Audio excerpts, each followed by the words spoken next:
Kia ora, Lindsay Henare here. Join me every Friday and Sunday nights on the Whānau Show for your requests all around New Zealand. Make shout-outs to loved ones, friends and family on the show that is heard at the top of the North Island to the bottom of the South and around the world, right here on Tūranga FM. Brought to you by Tūranga Ararau, empowering iwi through responsive learning. Welcome back into our second session here on Fooltime. I'm going to send a shout out once again going out to our sponsors, Ray Scragg Motors down there on Grey Street. Also want to send out our condolences, obviously, going out to the music world as well. The music world, in fact, the entire world has lost the Queen of Soul. So, of course, Aretha Franklin passed away just the other day, if not yesterday. So, yeah, real sad news there, eh, Rino? Yeah, growing up with a bit of R-E-S-P-E-C-T and everything like that, she had an amazing voice, amazing repertoire, and, for decades, and the first woman inducted into the Hall of Fame, and, started singing when she was so young, and got 2 kids by the age of 16 as well to deal with. A lot going on in her life, but, sad loss for the music world, mate.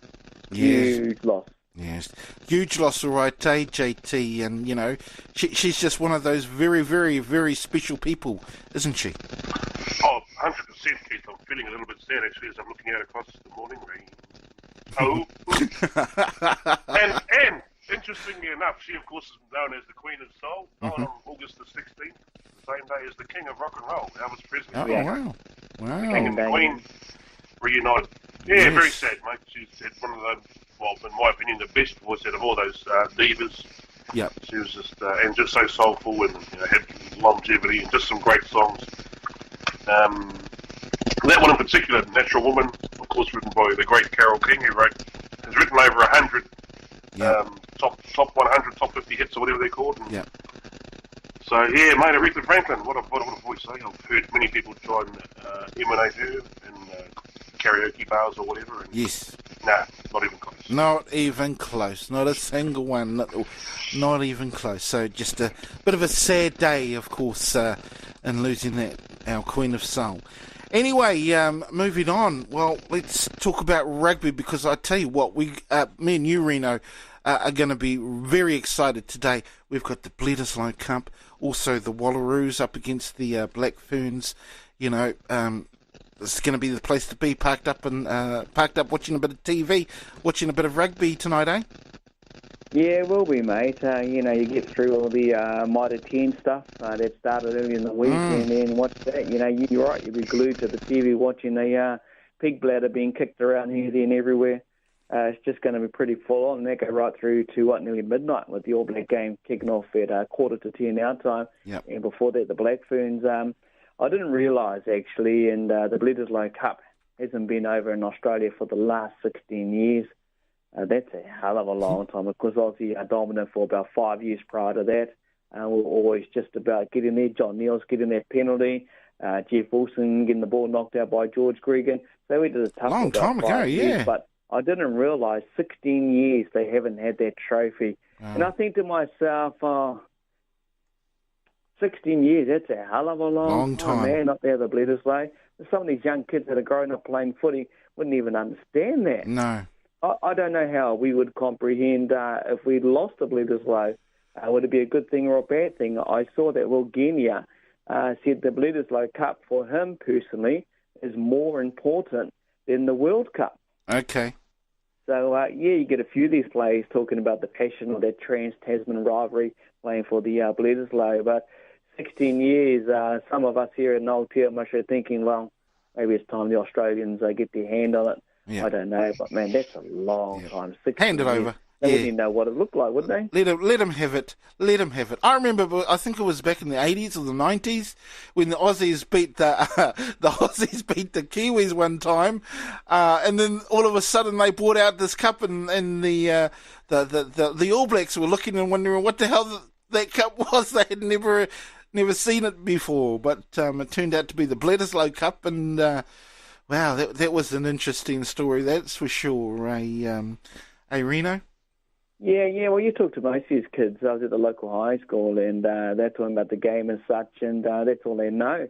They've only known it to be here in our country. So, what would it be like for them if the Aussies won the series? And it'd be different. It will be different. But going back to that game, the Black Ferns, you're excited. Very. For the world champion to see how they follow out against the Wallaroos. Wallaroos will bring everything, especially at home soil. They always do. They'll leave nothing behind there. But I think our Black Ferns should be too strong. Yeah. Get up to the big game. Obviously, a couple of changes in the back line. Jack Goodhue starting there as well. Good to see Brody and Sam Whitelock locking together. Yes. We see Sam Whitelock running out for his 100th game. Yes.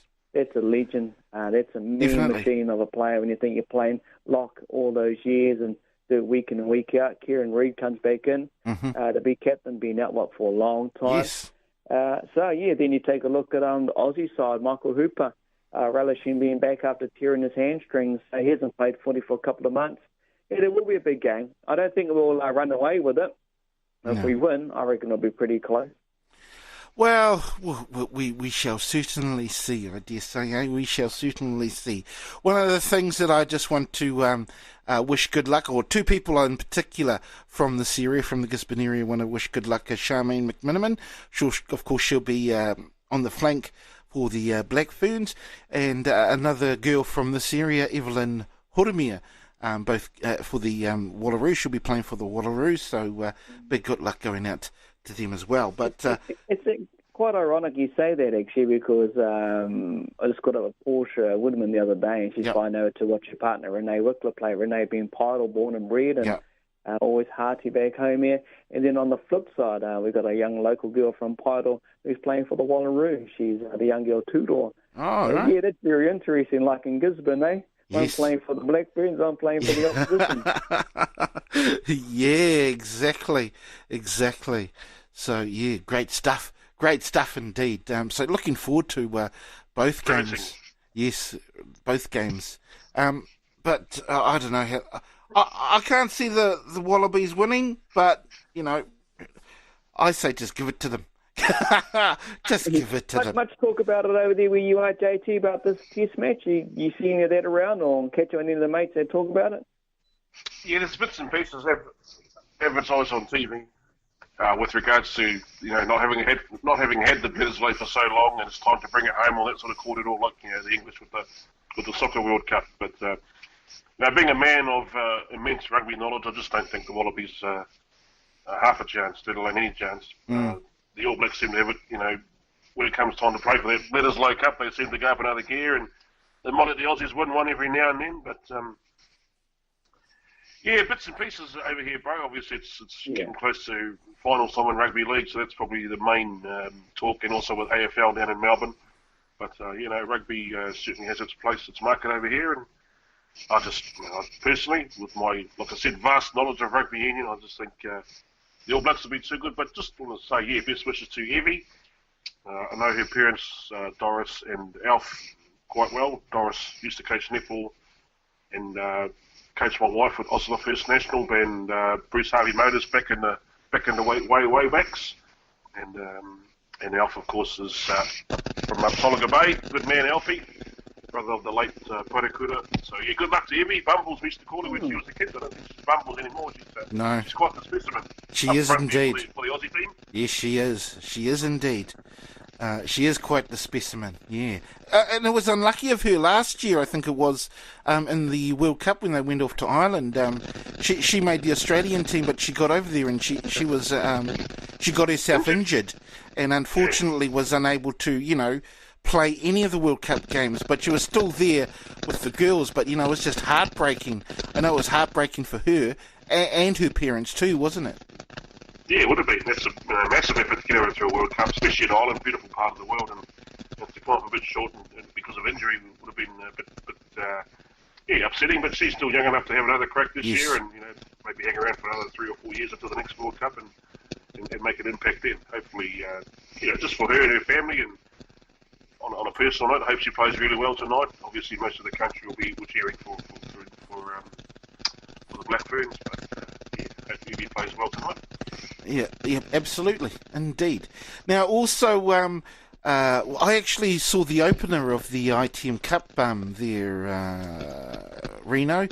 Boy, Yeah. I tell you what a game that was. This is what we were talking about it on Wednesday, just how, I actually like the ITM Cup even more than I like this Super Rugby, because it's just exciting. You get people you've never seen out and about and doing their thing, man, and it was quite a game. Northland so close, but North Harbour, just able to win. I think they won by 1 point. Did you catch any of that game there, Rino? Yeah, you can thank for the first five for Harbour. Gatlin, Yes. who at the end, he got the 47-metre penalty kick to get the boys home there. Taniwha played extremely well. They did their Northland fans justice, and unfortunately they just lost right at the end. And you are right, that's the excitement of this Mitre 10 Cup. You don't know what kind of play you're going to get because they're all new names, most of them. Some you're familiar with that have played for our Super Rugby franchises. A few of the Canterbury teams players playing the other night too. So, yeah, a win. It's start of that competition. Yep. Last night, the defending champions were upturned. The Tasman Mako and the Canterbury team. Yeah. A repeat of last year's big final. Played down in Blenheim, and at the end there, the try for the Tasman Mako. Yeah. Against Canterbury. Yeah. They've got a couple of big games this weekend. Obviously, they've got two Waikato. Auckland, Carney's Monaco, their local derby in some sense. They have plenty of Taranaki, Wellington, Otago, and Southland against Hawke's Bay. Wrapped it up tomorrow. Yeah. Well, looking forward to my Wellington team, of course, tomorrow. So, yeah. What is your what's your ITM or Mitre 10 Cups side there, Reno? It's exactly the same, mate. It's, Wellington. My Super Rugby team, Oh, Canterbury. Okay, fair enough. Yeah, even though they lost last night. But hey, Canterbury, like I say, been there since the 80s, Chris Riley days, Alf Anderson, all that kind of stuff. Man, I'm going way back. But just been Canterbury. Most people think being just down the road be Waikato, but always been a Canterbury man. No, yeah, I don't know what it is, just like red and colour black stripes. I don't know. Okay. They've But had then some... next week, we've got the Heartland Championship getting underway. What's you, Poverty Bay? You've got a home game, bro. Whited Upper Bush. Yes, Whited Upper Bush. Yeah, looking forward to that. That should be a real interesting game. The thing is that the Poverty Bay team just hasn't been going very well of late. They went away to last weekend. They went away to play the Napier Saracens, which is it's not even a second string team. I think of that union, more like a third or even a fourth string team, and they didn't do very well. In fact, they got cleaned up. 62-12 was the final score. So, I think they're gonna struggle. Quite frankly, I hope not, but I think they are. How about the Thames Valley team? Because I tell you what, they were looking really promising last year, weren't they? Yeah, they're an exciting young team again, pretty well very similar in structure and same coaching management style as well. So that was part of their growing going forward, and they turned it upside down for a few of those teams in the competition last year, and brought something different compared to the history of the old Swampies. They've got West Coast. The boys travelled all out from down the south. All the home games for the Valley Bulls played just down the road in Te Aroha. So I look forward to it. They had their big launch last Wednesday. With supporters and all the corporate sponsors. He had a big shindig on Wednesday just gone. Put all the merchandise out there as well. So one of the major corporate sponsors has gladly sponsored all that. And you're getting a big merch out there. And it's real good. Looks like good times going ahead. And we've got the Thames Valley Development team playing a game at home today as well. Just down the road there in Te Aroha. So... yeah, all the kids are back out there, are under 45s, right through to the age groups. All the youngsters, under 18s, over and 50 younger in a camp this weekend. 16s are out there doing the thing. So, yeah, exciting times ahead for the franchise. Right. Now, JT, probably your rugby team, the East Coast, they're going to be going up against King Country and Tikawiti. So, am I right in saying that that's the only rugby team you follow?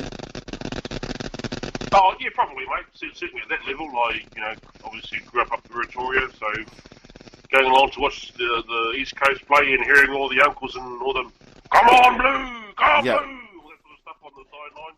unfortunately, they didn't have too much success way back in those days. No. And,